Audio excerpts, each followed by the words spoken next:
warahmatullahi wabarakatuh. Alhamdulillahi rabbil alamin. Nahmaduhu wa nasta'inuhu wa nastaghfiruh wa nusalli wa nusallim ala sayyidina Muhammadin wa ala alihi wa sahbihi ajma'in wa la hawla wa la quwwata illa billahil aliyyil azim. Subhanaka la ilma lana illa ma 'allamtana innaka antal alimul hakim. Rabbi zidna ilma warzuqna fahma. Amin Allahumma amin. Allahumma inna nas'aluka ilman ladunni wal mashrab safiyan haniya wa habiya ghanim. Allahumma inna nas'aluka ilman ladunni wal mashrab safiyan haniya wa habiya ghanim. Allahumma inna nas'aluka ilman ladunni wal mashrab safiyan haniya wa habiya ghanim. Alhamdulillah, tsumma alhamdulillah. Limpahan syukur bersama-sama, mari kita panjatkan kehadirat Allah Subhanahu wa taala yang mengumpulkan kita bersama-sama di dalam perkumpulan yang mulia, perkumpulan yang penuh barokah, perkumpulan yang dipenuhi dengan anugerah, yang insya Allah setiap dari kita yang datang menghadiri panggilan ini, Allah mudahkan esok langkahnya menuju surga Allah Subhanahu wa taala. Sebagaimana yang Nabi sallallahu alaihi wasallam sabdakan, "Man salaka tariqan yaltamisu fihi ilman, sahhalallahu lahu tariqan ilal jannah." Barang siapa orang yang melangkahkan tujuannya untuk menimba ilmu, maka niscaya esok akan Allah mudahkan langkah-langkahnya menuju surga Allah Subhanahu wa taala.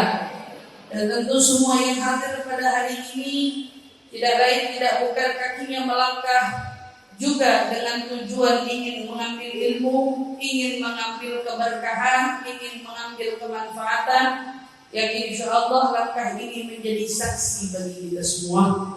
Saksi di mana semua anggota tubuh ini akan dimintai pertanggungjawabannya oleh Allah. Setiap dari kita akan dimintai pertanggungjawabannya oleh Allah atas mata yang selama ini pernah memandang, atas telinga yang selama ini pernah mendengar, bahkan atas hati yang selama ini pernah merasa. Semua yang ada di dalam anggota tubuh kita akan bersaksi di hadapan Allah Subhanahu wa taala hari di mana semua diminta kesaksiannya. Itulah Allah Subhanahu wa taala memberikan kepada kita sebuah berita bahwa ada satu waktu di mana mulut tak lagi bisa bicara.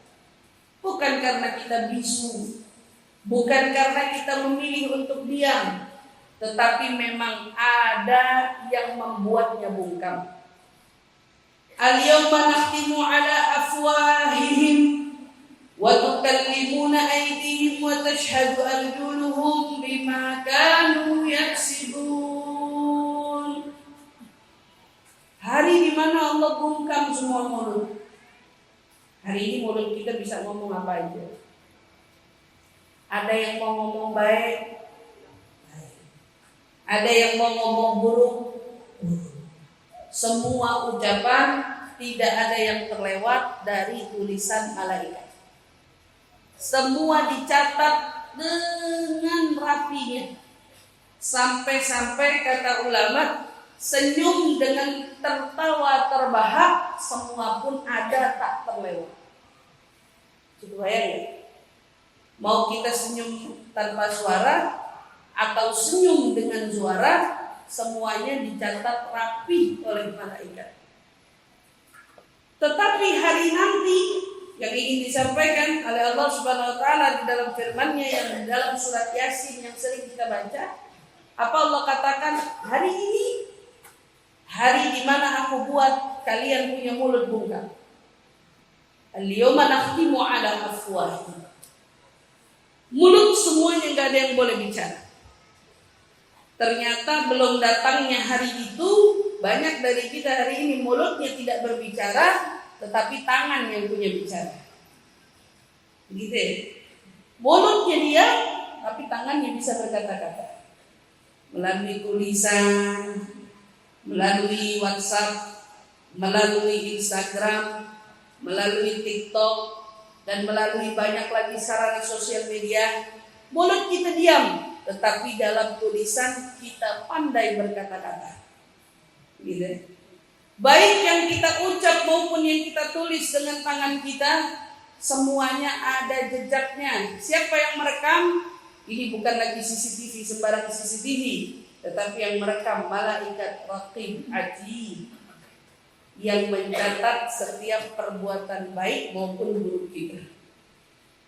Maka datang satu hari itu Allah tekankan hari di mana nakhtimu ala afwahihim, mulutnya berhenti. Berarti kata para ulama, kita punya mulut pengen banget ngomong, tapi sama Allah dibuat diam. Biasanya mulut ini pengen ngomong kalau mau ngapain gitu, mau membela diri. Mulut ini gatal pengen ngomong, pengen membela diri. Hari saat kita semua diadili, setiap perbuatan demi perbuatan yang kita perbuat akan dimintai pertanggungjawaban. Rasanya mulut ini pengen ngomong, mau ngomong apa? Mau mengucapkan sesuatu yang membela diri kita. Tapi sama Allah, saya nggak butuh mulut kamu. Mulut kamu diam aja, mulutnya bungkam aja. Kenapa? Kata Allah, saya punya seluruh yang akan bersaksi selain daripada mulut. Kenapa? Karena mulut ini suka bohong. Mulut ini pandai berkelit dan pandai berdusta. Orang kadang-kadang hari ini bicaranya apa, besok bisa jadi berubah. Orang bisa saja bicara di depan apa, di belakang lain cerita. Kan begitu. Mulut ini kadang-kadang banyak dustanya. Makanya Allah gak mau pakai mulut kita. Kata Allah, ada yang bisa lebih bersaksi daripada mulut. Wa tukallimuna aydihim. Mulutnya diam, tangannya ngomong. Ya Allah, selama ini, selama aku hidup di dunia, pada waktu ini tangannya ngomong. Dia pernah berkata, dia pernah berucap, tangannya ngomong. Ternyata benar banget. Tangan bukan cuma ngomong apa yang mulut ucap, tetapi tangan mewakili setiap kata yang tertulis di dalam WhatsApp. Tangan yang ngomong. Makanya sama Allah yang dibiarkan ngomong, bukan lagi mulut. Mulut berdiam. Selama ini kita bisa duduk di dalam satu forum, ya, duduk dalam satu forum, mulutnya diam, tangannya. Betul apa enggak? Kita bisa duduk dalam satu ruangan, tapi dalam satu ruangan barangkali ada yang tidak tertarik, ada yang tidak suka, ada yang tidak berkenan, ada yang tidak apa. Kita bisa tuangkan semuanya dalam tulisan. Saya enggak demen sama si fulan. Saya enggak suka sama si fulan. Itu si fulan datang. Itu si fulan. Semuanya ditulis di mana? Makanya Allah bilang mulut nanti enggak laku. Karena orang pandai berkelit, mulut boleh diam. Tapi ternyata tulisan berkata lain. Tulisan punya penjabaran lain.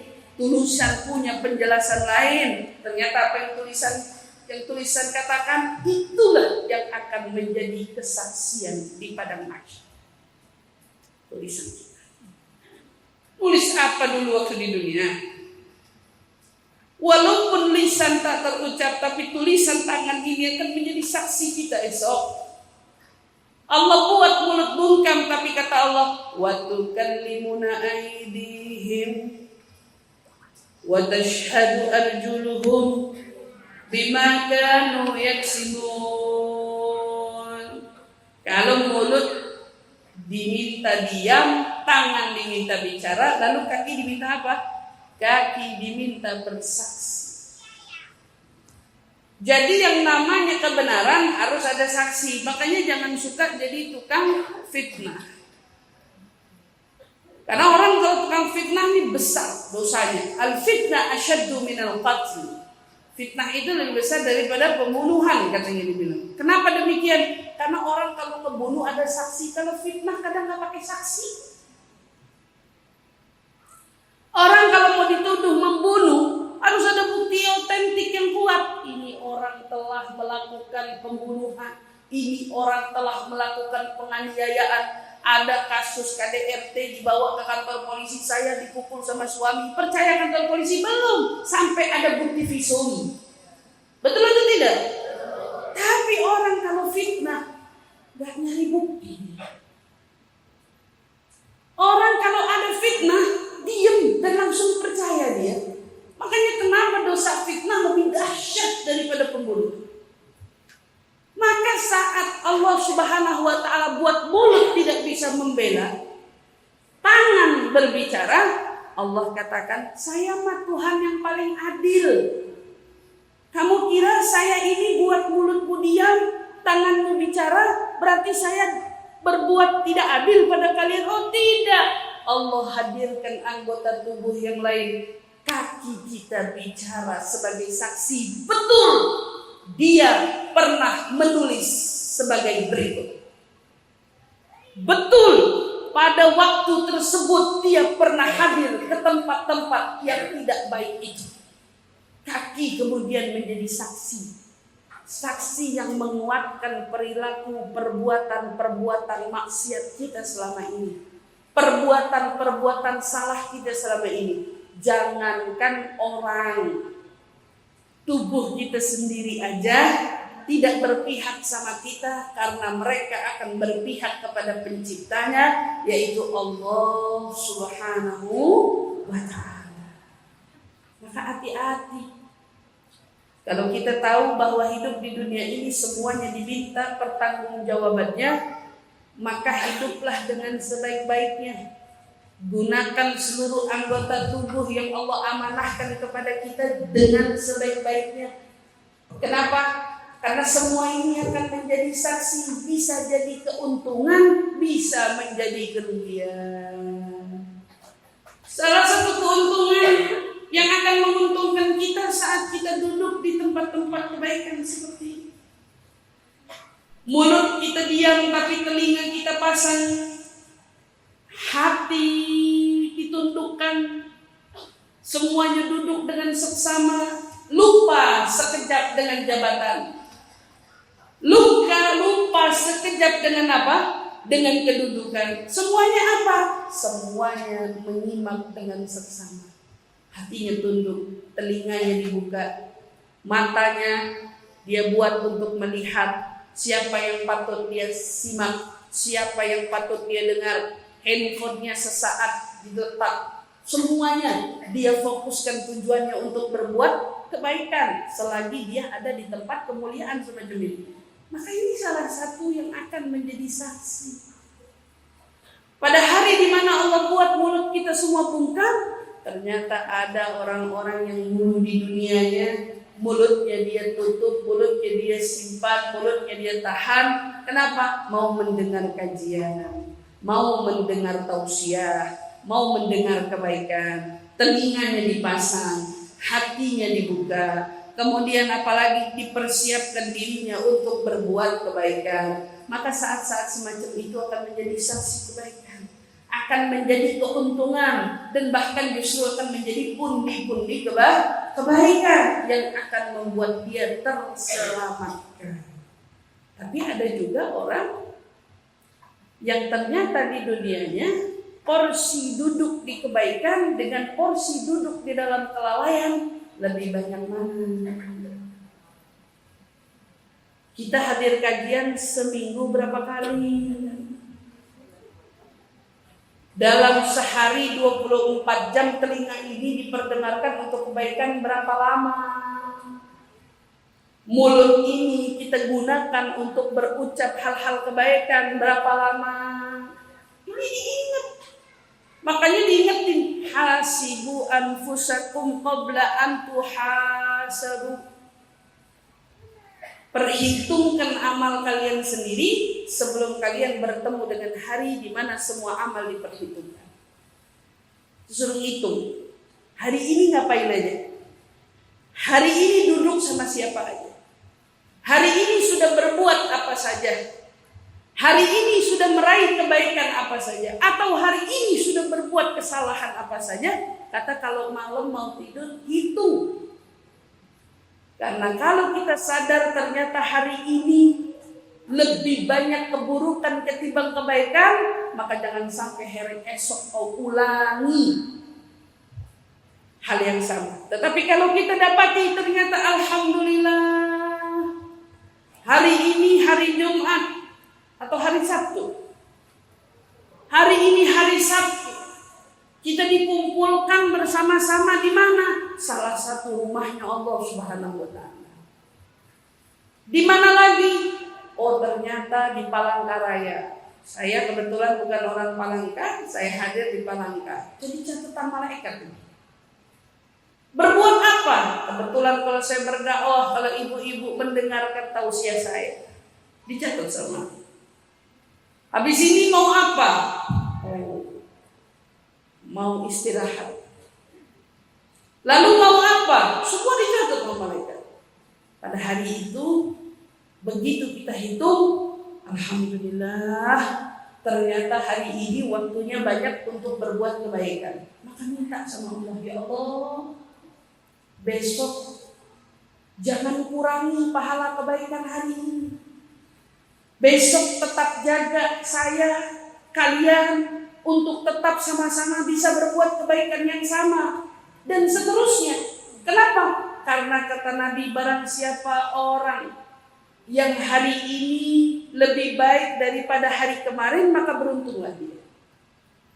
Tapi barang siapa yang hari ini lebih baik sementara hari esoknya lebih buruk, maka celakalah dia, rugi. Berarti kalau hari ini kita berbuat kebaikan tapi besok ternyata banyak dari kita yang berbuat kelalaian, maka rugilah kita.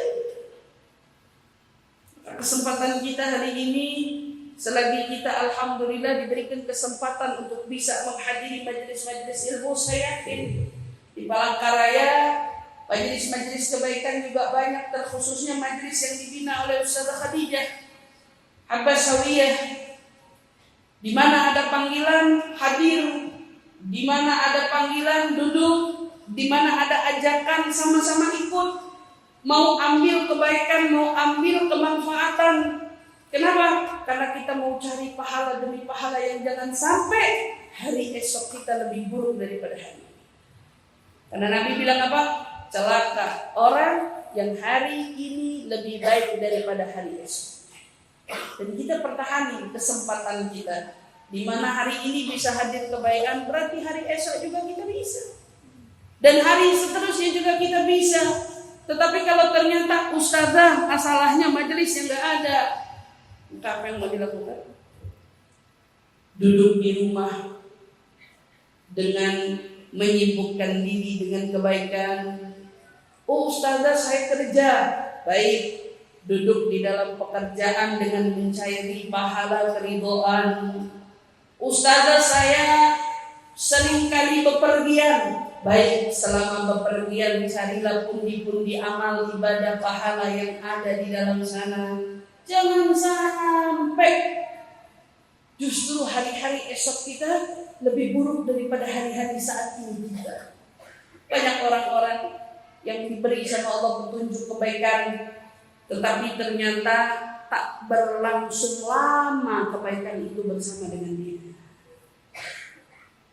Waktu lagi semangat-semangatnya duduk di kajian, ternyata ada satu masalah. Mentallah dia gak lagi datang-datang ke kebaikan. Mundurlah dia gak lagi datang-datang ke kebaikan. Tak terlihatlah lagi dia dan muncul dari kebaikan. Kenapa? Punya masalah. Sedih melihat orang yang begini. Kenapa? Ternyata kebaikan tidak lama berdekatan dengan dia. Tetapi adapun orang-orang yang kebaikan selalu berdekatan sama dia, ini sama dengan orang-orang yang hatinya mendapatkan pencerahan. Kita mau ukur, kira-kira kita yang duduk di sini hatinya sudah menjadi hati yang mendapat pencerahan atau belum? Maka Nabi berikan kepada kita satu contoh. Pada saat Nabi duduk dengan para sahabat, Nabi kemudian berkata, An-Nur, idza dakhal fi qalbil 'abdi infasah wa syarah. Kata cahaya keimanan kalau udah masuk ke dalam hatinya seseorang, maka akan membuat hati orang itu infasah. Arti infasah itu artinya hatinya jadi lapang. Wan syarah, hatinya jadi tenang. Udah lapang hatinya tenang. Kalau cahaya iman sudah masuk ke hati seseorang, kata Nabi bilang, maka dia punya hati akan lapang dan akan tenang. Sahabat begitu dengar, pengen tahu hati yang lapang dan hati yang tenang itu kayak apa? Karena kita selama ini mungkin kira kamu enak hidupnya, alhamdulillah. Hatinya lapang, alhamdulillah. Ternyata begitu masalah datang, nangis tuh paling kencang. Apa ini ciri-ciri orang yang hatinya lapang? Makanya sahabat waktu dengar tentang adanya, kata Nabi, hati yang lapang dan hati yang tenang, ada tandanya nggak, Gus? Siapa sih hatinya orang yang memang kalau sudah kemasukan cahaya itu, maka dia disebut menjadi hati yang lapang dan hati yang tenang? Maka dijawab sama Nabi, Naam, ada tandanya.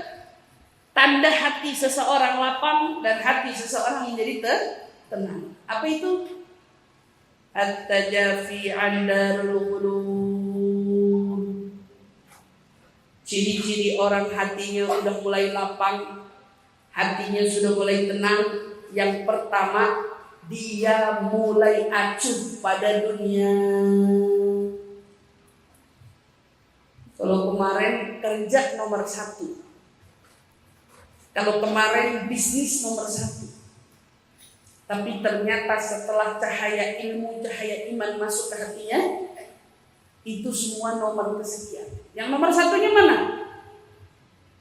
Wal inabah darul khulud.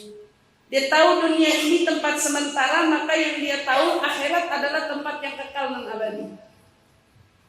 Jadi ciri pertama, dia acuh sama dunia, dia condong pada akhirat. Yang dicari majelis di mana lagi? Kebaikan di mana lagi? Kalau saya mau dapat nasihat di mana lagi? Saya pengen berbuat kebaikan, ini saya punya banyak harta, selama ini saya kumpulkan, tetapi saya pikir rasanya pengennya ngumpulin di akhirat aja, jangan di sini. Maka yang dicari, mana ladang amal yang bisa saya infakkan harta saya? Dicari. Maka dia tahu dunia sementara, akhirat lebih kekal dan abadi. Katanya tanda kedua, condongnya sama akhirat. Gak boleh denger ada ajakan kebaikan, dia yang paling depan maju. Saya yang bantu, saya yang tolong, saya yang sokong, saya yang support. Atau ada kebaikan di mana tempat, semua kesibukan, warung, dagangan tutup. Kemana mau pergi? Saya mau hadir kajian dulu, saya mau dengar tausiah dulu, saya mau hadir kebaikan dulu. Mau kemana? Mau cari akhirat dulu, bukan cari dunia. Gitu ya? Itu tanda kedua. Lalu tanda ketiga apa? Wal isti'dad lil mauti qabla nuzulihi. Kalau betul tanda keimanan itu sudah masuk ke dalam hati seseorang, maka ciri-ciri tanda ketiga akan terlihat apa? Persiapan dia menjemput kematiannya luar biasa. Dia tahu yang namanya kematian itu tidak bisa terelakkan. Dia tahu kematian itu sesuatu yang tidak bisa satupun dari kita melarikan diri darinya. Dia tahu yang namanya kematian tidak melihat usia, mau tua ataupun muda, baik sehat ataupun orang yang sedang sakit menderita. Lalu kematian bisa datang kapan saja. Saat orang itu tahu yang namanya kematian adalah sesuatu yang pasti, maka dia menyibukkan diri untuk mempersiapkan bekalnya kematian sebelum kematian itu datang.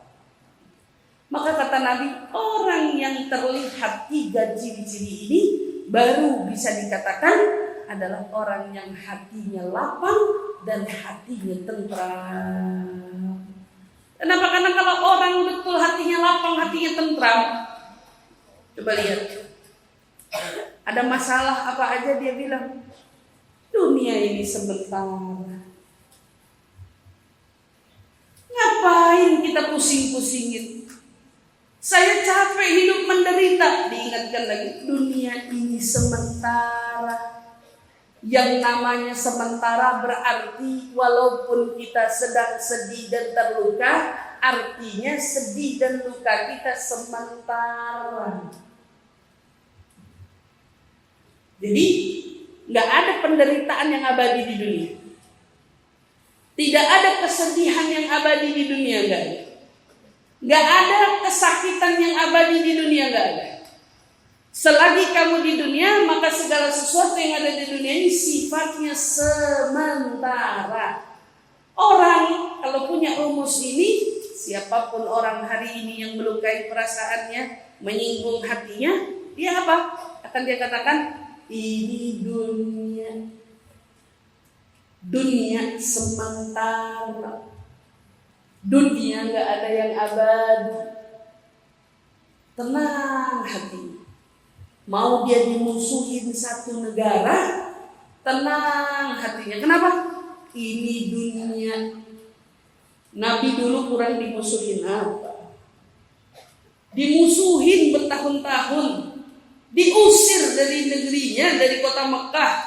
Tapi Nabi tahu ini sementara. Berubah. Yang tadinya menjadi musuh, kemudian menjadi pecinta. Yang tadinya benci, justru berubah menjadi cinta. Yang musuh tadinya begitu ingin menghabisi Nabi, pada akhirnya dia lebih dulu yang dihabisi. Musuh yang tadinya ingin Nabi wafat, ternyata dia lebih dulu yang pergi kembali kepada Allah. Gak ada yang abadi. Kalau orang punya satu aja pikiran ini, hatinya lapang, hati gitu. Ditambah lagi, dia tahu akhirat abadi. Maka dia gak pernah takut.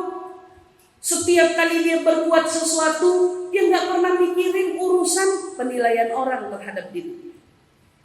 Kita ini kadang-kadang ibadah, tapi kadang-kadang ibadah kita masih nungguin pertimbangan dan penilaian orang. Orang bilang apa? Dipikirin. Orang ngomong apa? Dipikirin. Orang melihat dia seperti apa? Dipikirin. Saya punya guru Sayyidil Habib Umar. Kalau Allah panjangkan umur beliau, menyehatkan badan beliau, ya. Amin ya rabbal alamin. Beliau pernah ditanya sama seorang muridnya, Bib, kebetulan muridnya ini pendakwah juga. Saya ini bingung, Bib. Kalau datang kajian duduk di belakang, disindir-sindir sama orang, katanya sok-sok tawadu. Ini penceramah juga, dianya ulama juga. Datang duduk mau di belakang, semua orang nyuruh maju. Kata kesannya, sengaja itu duduk di belakang biar dipaksa maju ke depan, cari perhatian itu.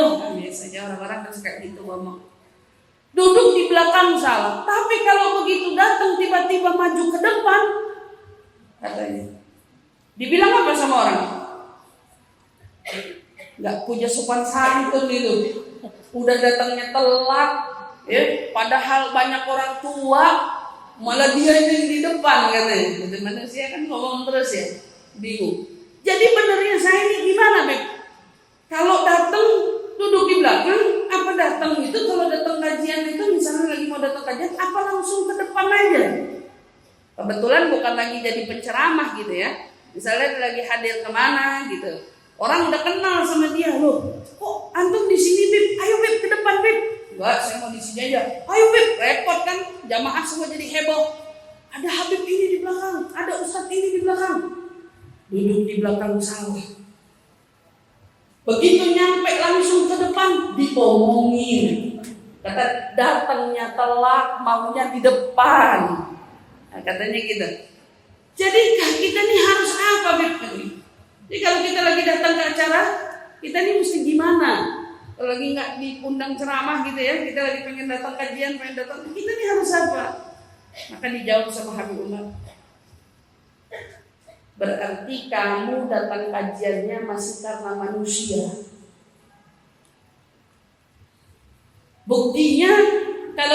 belakang, kamu mikirin omongan orang. Duduk di depan, kamu juga mikirin omongan orang. Kamu baru bisa dianggap benar datang kajian kalau kamu duduk tidak mikirin omongan siapa-siapa. Semenjak dari situ, katanya beliau kan, saya gak peduli deh.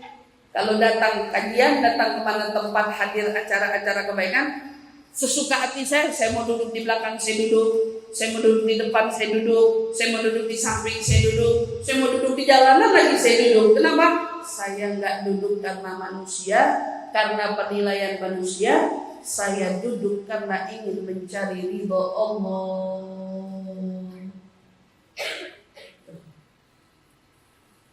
Kalau kita hari ini punya rumus ini, ada orang berbuat kebaikan, tapi nggak diterima kasih, tapi nggak dianggap, nggak dipuji. Ada orang sindir, itu kok udah kamu tolong tapi nggak terima kasih. Kamu punya rumusnya yang tadi, kamu jawab apa? Enggak apa-apa. Orang saya berbuat bukan karena dia, saya berbuat karena Allah. Saya enggak cari pahala gara-gara dia, tapi saya cari pahala dari Allah. Saya enggak lagi ngumpulin kebaikan di dunia, tapi saya lagi ngumpulin pahala di mata Allah. Coba kalau ada orang punya rumus kayak gini, hidupnya bahagia, hatinya lapang, enggak nunggu terima kasih orang. Tidak menunggu belas kasih orang. Kenapa? Dia tahu ada balasan yang lebih kekal. Saat kita melakukan hanya sebatas tujuan dunia, maka segala sesuatu yang sifatnya di dunia itu sementara. Tetapi adapun al-inabah ila darul khulud, kembali buat yang urusan yang namanya akhirat. Akhirat itu rumahnya abadi. Baru kemudian saat kita pegang rumus yang ketiga, siapa dari kita yang mau jadi orang yang hatinya sempit kalau punya rumus? Besok barangkali kita mati. Kalau ada dari kita yang mikir besok barangkali kita mati, hari ini mau ngapain? Hari ini masih repot ngomongin fulan. Hari ini kita masih repot ngurusin orang, atau kita udah repot ngurusin diri sendiri? Kalau ada orang punya rumus, kayaknya sore ini saya kayaknya mau mati. Barangkali sore ini atau mungkin besok atau mungkin 1 jam ke depan, atau barangkali mungkin kita gak pernah menyangka-nyangka 1 menit ke depan. Yang kita lakukan hanya peduli untuk persiapan. Maka setiap berbuat yang dipikirkan hanya ada nggak untungnya ini untuk bekal kematian saya. Punya masalah apa aja dia pikir paling bentar lagi saya udah nggak ada. Kata kalau ibadah, anggaplah kamu hidup selamanya.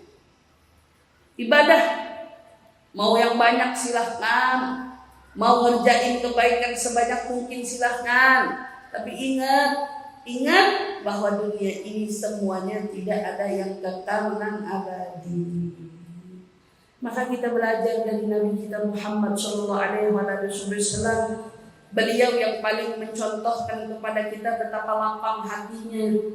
Makanya kalau ada dari kita yang mengaku selaku umat tapi gak kenal sama sifat Nabi, gak kenal dengan sejarah hidup Nabi, gak kenal bagaimana contoh perilaku budi pekerti Nabi, kita ini orang yang paling tersesat di dunia ini. Tapi kalau kita hari ini sadar, kalau saya gak punya panutan, saya tidak tahu bagaimana sejarah hidupnya Nabi, saya ini mungkin hari ini sama dengan tersesat di tengah hutan. Saya tidak menemukan jalan untuk keluar. Kenapa? Karena satu-satunya penuntun yang membawa kita keluar dari gelap gulitanya hutan belantara itu adalah junjungan Nabi kita Muhammad Sallallahu Alaihi Wasallam. Kebayang nggak hidup kita selama ini nih? hampa. Hidup kita ini selama ini mungkin tak bermakna. Hidup kita ini selama ini mungkin tak punya arti. Sampai kita kenal sama yang namanya Nabi Muhammad. Begitu kita kenal sama yang namanya Nabi Muhammad, ya Allah, maka hidup kita berubah warnanya. Seperti bagaimana dulu seorang sahabat Nabi yang bernama Sayyidina Mus'ab bin Umair.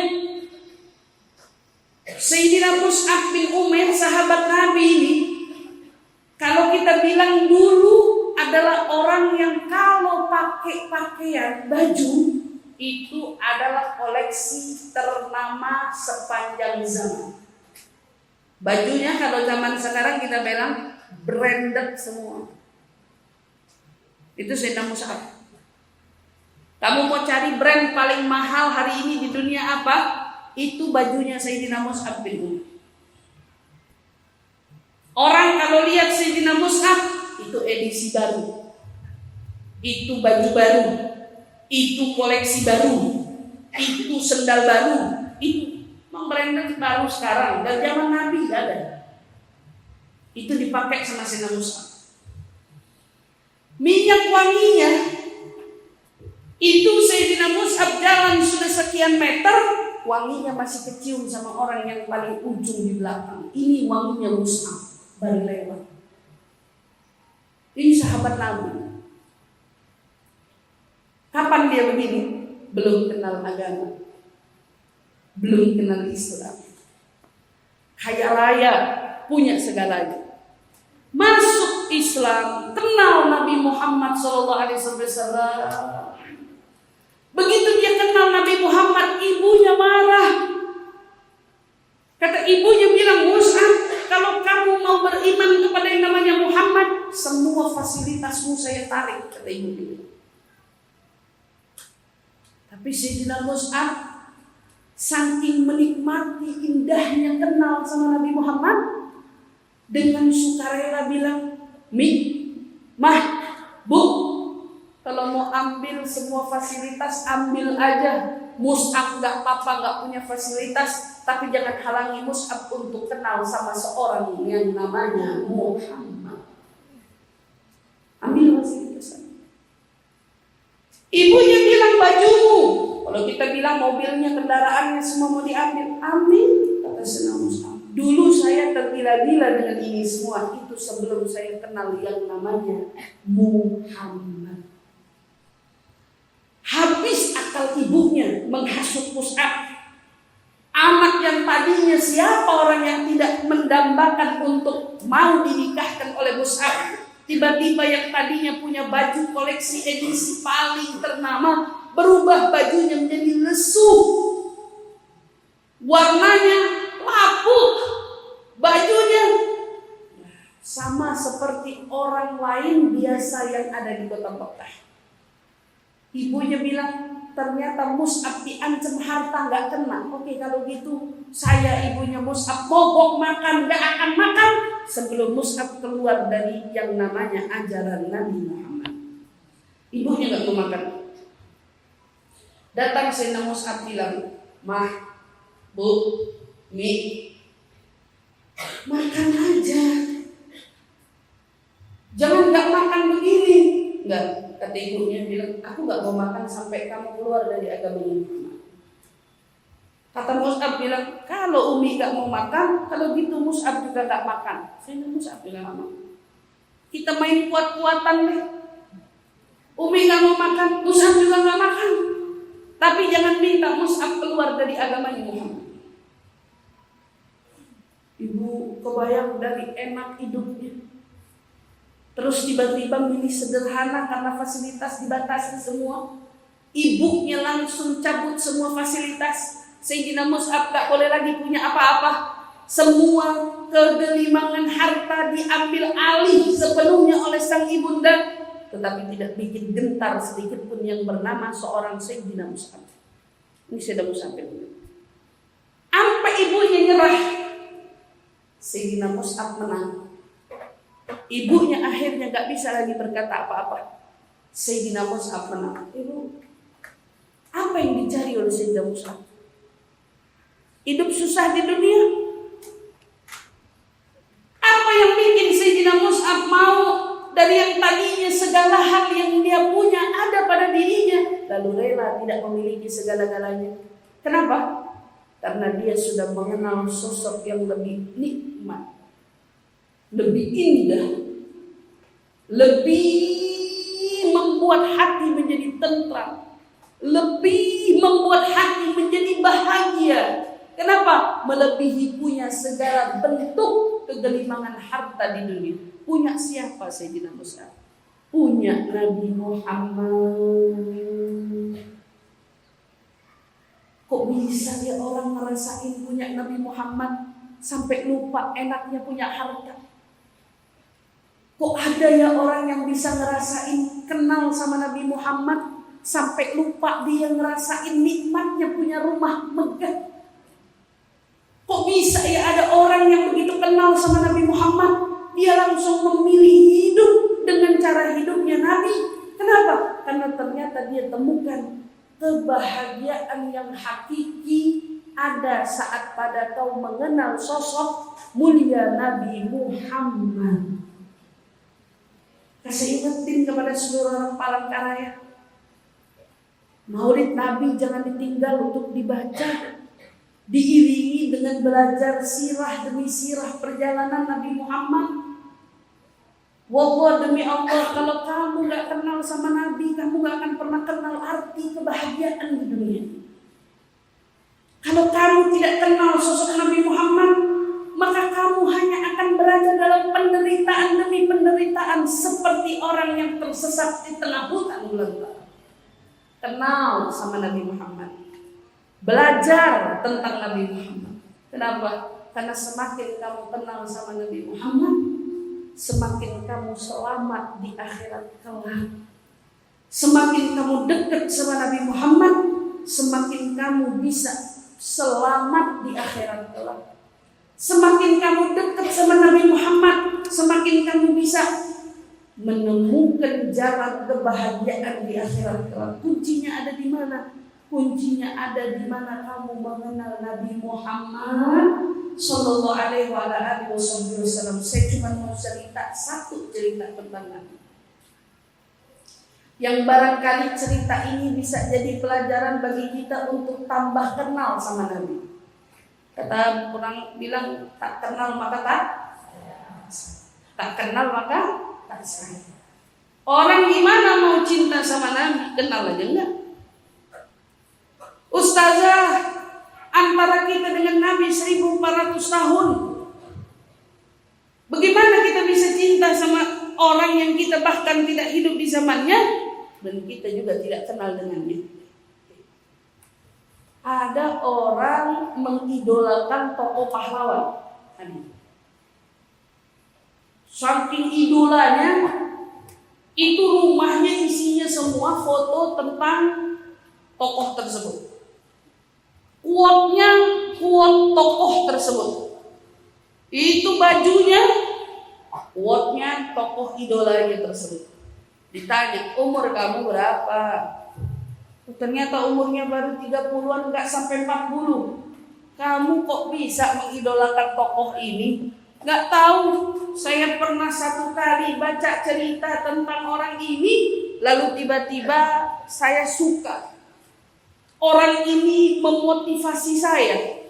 Orang ini penyemangat hidup saya. Orang ini membangkitkan gejolak api di dalam diri saya. Untuk apa? Berjuang, mengutarakan kebenaran, menebarkan kebaikan.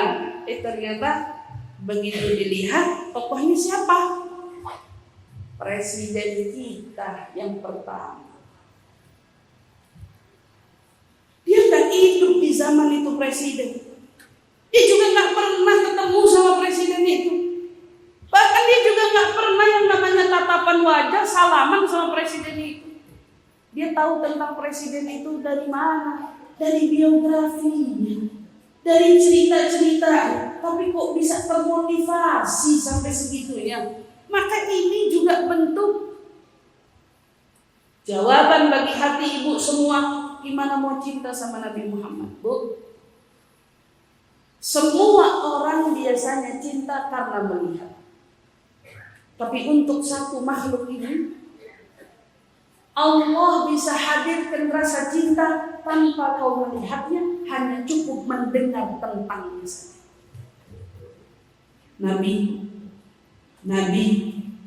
Nabi, gak tahu kenapa kok tiba-tiba jatuh cinta. Nabi sering dengar, makin cinta. Makin banyak yang kita dengar, makin cinta. Subhanallah, gak pernah ketemu. Bahkan urusan kita, hidup kita tertaut dengannya 1400 tahun lamanya. Gak pernah ketemu, gak pernah lihat, gak ada fotonya. Cukup mendengar tentang kisah-kisahnya, tapi bisa jatuh cinta kepadanya. Hebatnya Nabi Muhammad. Apa yang Ustaz mau ceritain tentang Nabi? Saya cuma mau cerita satu. Dulu Nabi setiap pagi izin sama istrinya Sayyidah Aisyah. Kadang-kadang ngambil susu di rumah, kadang-kadang ngambil potongan roti di rumah, kadang-kadang ngambil kurma di rumah. Kemudian Nabi pergi ke pasar. Udah tiap hari, kata Sayyidah Aisyah, kerjaannya begitu sampai waktunya Nabi wafat.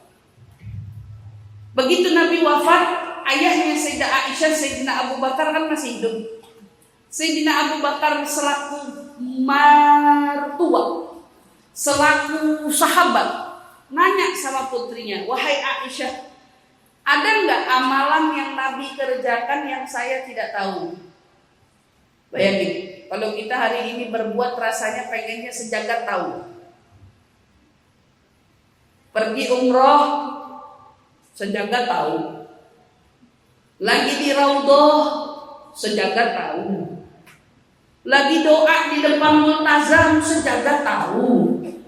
Sampai kadang-kadang hebatnya bisa bikin konten lagi doa, lagi nangis, sejagat tahu. Bingung nggak hari ini orang? Subhanallah ya. Masya Allah, mudah-mudahan ya kita tidak menghakimi hatinya, insya Allah ikhlas semuanya. Tetapi hebat kan, hari ini semua ibadah dipublish. Tapi ternyata ibadah-ibadah mulia dari orang yang mulia kadang-kadang justru gak pengen orang tahu. Ini yang mahal, ini yang hebat. Di saat kita bisa berbuat, tapi kita minta orang jangan lihat. Ini butuh menempah hati ya. Ternyata ini belajar dari siapa? Nabi. Subhanallah. Datang Sayyidina Abu Bakar nanya, ada nggak amalan Nabi yang selama ini diberbuat oleh beliau kita nggak tahu? Istrinya jawab, putrinya Sayyidina Abu Bakar jawab, Sayyidah Aisyah, kayaknya ada bah. Apa itu kata Sayyidina Abu Bakar? Apa amalan Nabi yang kita belum tahu? Biasanya Nabi itu kalau pagi keluar dari rumah, pagi-pagi ke pasar, bawa apa? Entar dia bawa susu, entar dia bawa roti, entar dia bawa kurma. Biasanya dia datengin ada kakek-kakek tua di pasar yang buta, Yahudi. Udah buta, tua, Yahudi pula.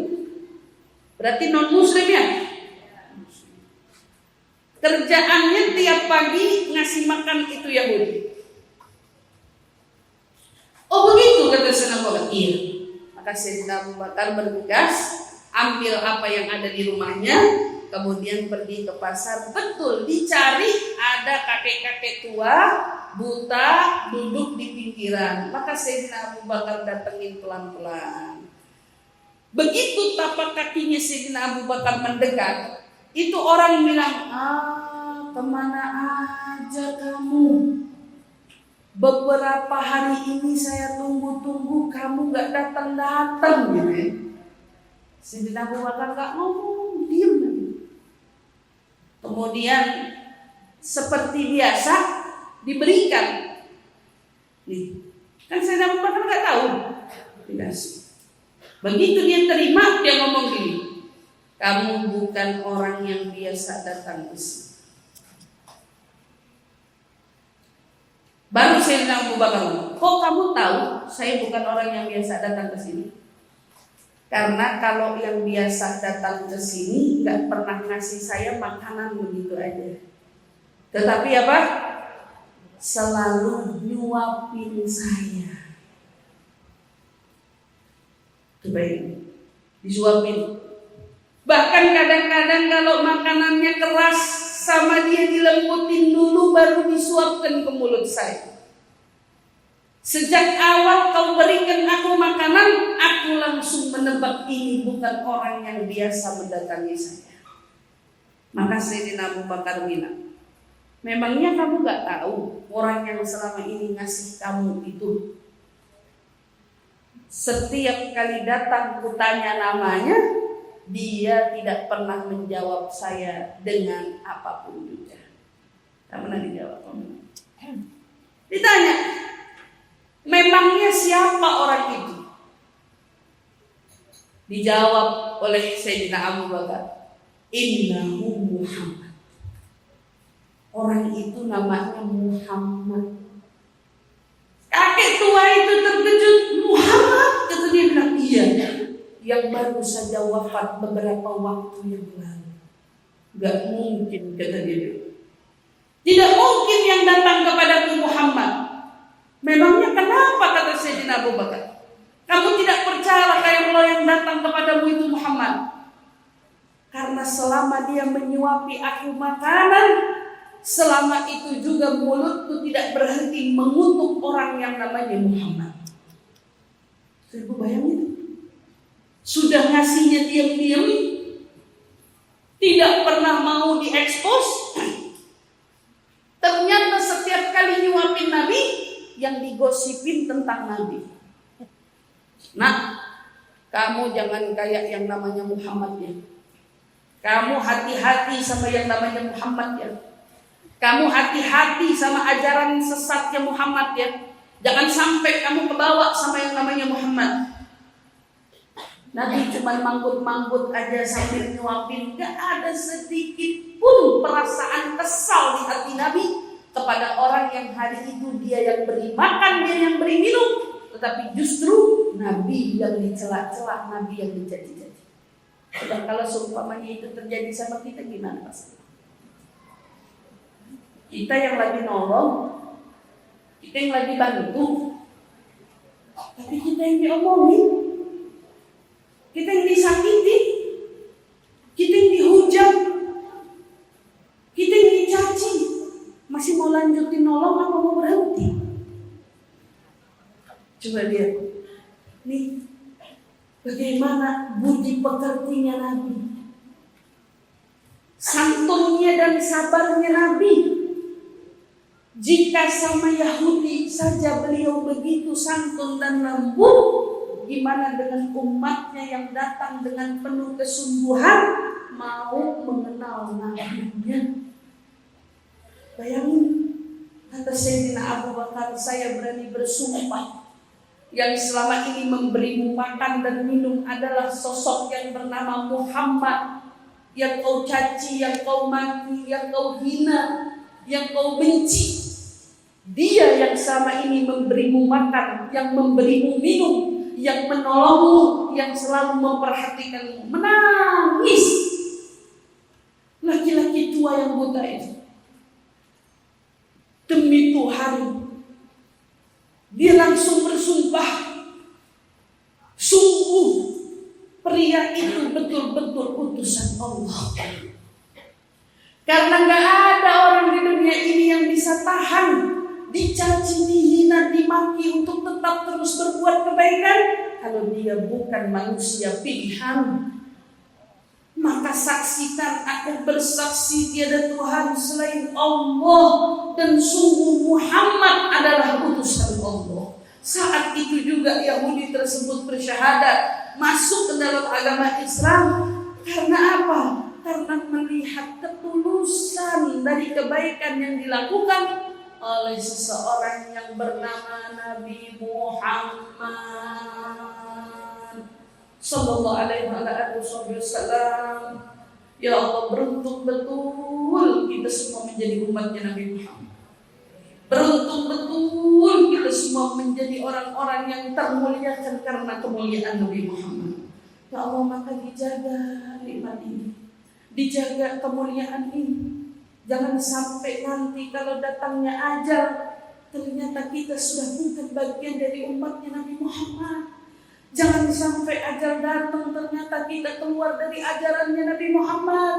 Terutama dengan datangnya fitnah-fitnah di akhir zaman, yang kita minta, ya Allah selamatkan keislaman kita, ya Allah selamatkan keimanan kita, ya Allah jangan ada yang dicabut nyawanya kecuali kita semua dicabut nyawa dalam keadaan iman, dalam keadaan Islam, dalam keadaan husnul khatimah. Ya Allah, jika memang kemuliaan dan kebaikan Nabi untuk orang Yahudi sedemikian rupa, maka lihatlah kami semua yang hari ini duduk di sini, ya wahai Rasul yang namanya jika dipanggil kau tidak pernah menolak panggilan siapapun. Hari ini kami menyeru namamu sebagaimana yang dikatakan dalam sebuah hadis, barang siapa orang yang bersalawat kepadaku maka Allah utus malaikat untuk menyampaikan salawat dan salam umatku kepadaku. Hari ini kami ucapkan salam untuk, kami ucapkan salawat untukmu ya Rasulullah, agar kau menjawab salam kami semua ya Rasul, agar kau menjawab salam kami semua duhai Nabi, agar kau mengenal wajah-wajah kami semua duhai Nabi, agar kami semua kau kelompokkan menjadi orang-orang yang kau cintai duhai Nabi. Maka sama-sama kita ucapkan assalamu alayka ayyuhan nabi wa rahmatullahi wa barakatuh. Assalamu alayka ayyuhan nabi wa rahmatullahi wa barakatuh. Assalamu alayka ayyuhan nabi wa rahmatullahi wa barakatuh. Ya Rasulullah, ya Habibullah, duhai kekasih hati kami semua, di hadapanmu hari ini, di hadapan Tuhanmu kami bersimpuh.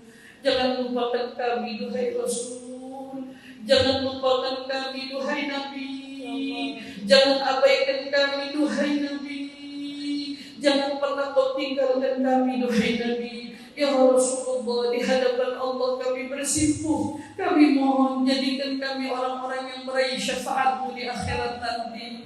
Ya Rasulullah, di hadapan Allah kami bersimpuh. Kami memohon masukkan kami di dalam kelompok orang-orang yang berada di bawah bendera-Mu di akhirat nanti. Ya Rasulullah, di hadapan Allah kami bersimpuh. Kami memohon ya Rabb agar esok kami bisa masuk surga bersama dengan sang Nabi. Ya Allah, di hadapan Rasul-Mu, di hadapan Allah kami bersimpuh. Mohon ya Rabb ampuni semua dosa-dosa kami yang ada di dalam diri kami ini. Ya Rasulullah, jika ada dosa di hati yang menghalangi kami untuk melihat-Mu, maka bersihkan hati kami hari ini agar kami dimuliakan untuk bisa memandang wajah-Mu di akhirat nanti. Ya Rasulullah, jika ada di antara kami yang hadir di sini, namanya tercatat sebagai orang yang masuk di dalam neraka-Nya Allah, maka dengan kemuliaan dan keagungan-Mu ya Rasulullah, angkat nama kami menjadi orang yang esok bersama dengan-Mu di surga nanti. Ya Allah, kami tahu betul betapa banyaknya dosa di dalam diri ini. Ya Allah, kami tahu betul betapa banyaknya kekurangan di dalam diri ini. Ya Allah, kami tahu betul kami masih jauh dari meneladani budi pekerti Nabi. Namun ya Allah, di hadapan Rasul-Mu kami bersimpuh. Kami memohon ya Allah, jadikan kami orang-orang yang diampuni dosanya berkat kemuliaan Nabi Muhammad. Ya Allah, tanamkan di hati kami cinta kepada Nabi Muhammad. Ya Allah, jadikan kami orang-orang yang berjalan di jalannya Nabi Muhammad. Ya Allah, kami memohon kepada-Mu, kabulkan semua hajat-hajat kami, kabulkan semua harapan-harapan kami, kabulkan semua permintaan kami. Kami minta esok kumpulkan kami bersama Nabi Muhammad. Ya Allah, kumpulkan kami bersama Nabi Muhammad. Ya Allah, kumpulkan kami bersama Nabi Muhammad. Kumpulkan kami beserta sekeluarga-keluarga kami yang kami cintai, orang tua kami, suami kami, pasangan kami, dan anak keturunan kami, agar kami semua berkumpul bersama Nabi Muhammad sallallahu alaihi wasallam. Ya Rabb, kami memohon kepadamu dengan belas kasih-Mu, pandang kami dengan pandangan rahmat-Mu, pandang kami dengan pandangan kasih sayang-Mu, pandang kami dengan pandangan curahan ampunan-Mu ya Rabb. Jangan pulangkan kami dari tempat ini kecuali Kau ubah keadaan kami ya Allah. Ubah keadaan kami ya Allah. Ubah keadaan kami ya Allah. Ubah keadaan kami menjadi orang-orang yang mengikuti jejak Nabi Muhammad ya Allah. Allahumma ya Allah, masukkan kami dalam kelompok wanita-wanita salihah, wanita-wanita yang berjalan sebagaimana jalannya Sayyidatuna Fatimah, wanita-wanita salihah yang berjalan sebagaimana jalannya Sayyidatuna Khadijah, wanita-wanita salihah yang berjalan sebagaimana jalannya Sayyidatuna Aisyah, wanita-wanita salihah yang berjalan sebagaimana jalannya Sayyidatuna Maryam, wanita-wanita salihah yang berjalan sebagaimana jalannya Sayyidatuna Asia. Allahumma ya Allah, tutup usia kami dengan kebaikan, tutup usia kami dengan kemanfaatan, tutup usia kami dengan keridhaan. Jadikan saat datangnya ajal menjemput, Nabi Muhammad mendampingi kami ya Allah. Nabi Muhammad menemani kami ya Allah. Nabi Muhammad menemani kami melantunkan dua kalimat syahadat la ilaha illallah Muhammad Rasulullah sallallahu alaihi wasallam. Ya Rabb, sebagaimana Kau hidupkan kami dengan la ilaha illallah, wafatkan kami dengan la ilaha illallah, kumpulkan kami semua bersama ahli la ilaha illallah. Amin amin ya rabbal alamin. Rabbana la tuzigh qulubana ba'da idh hadaytana wa hab lana min ladunka rahmatan innaka antal wahhab. Rabbana atina fid dunya hasanah wa fil akhirati hasanah wa qina adzabannar wa adkhilna ya rabb jannah ma'al abrar ya aziz ya ghaffar. Subhana rabbika rabbil izzati amma yasifun wa salamun 'alal mursalin walhamdulillahi rabbil alamin.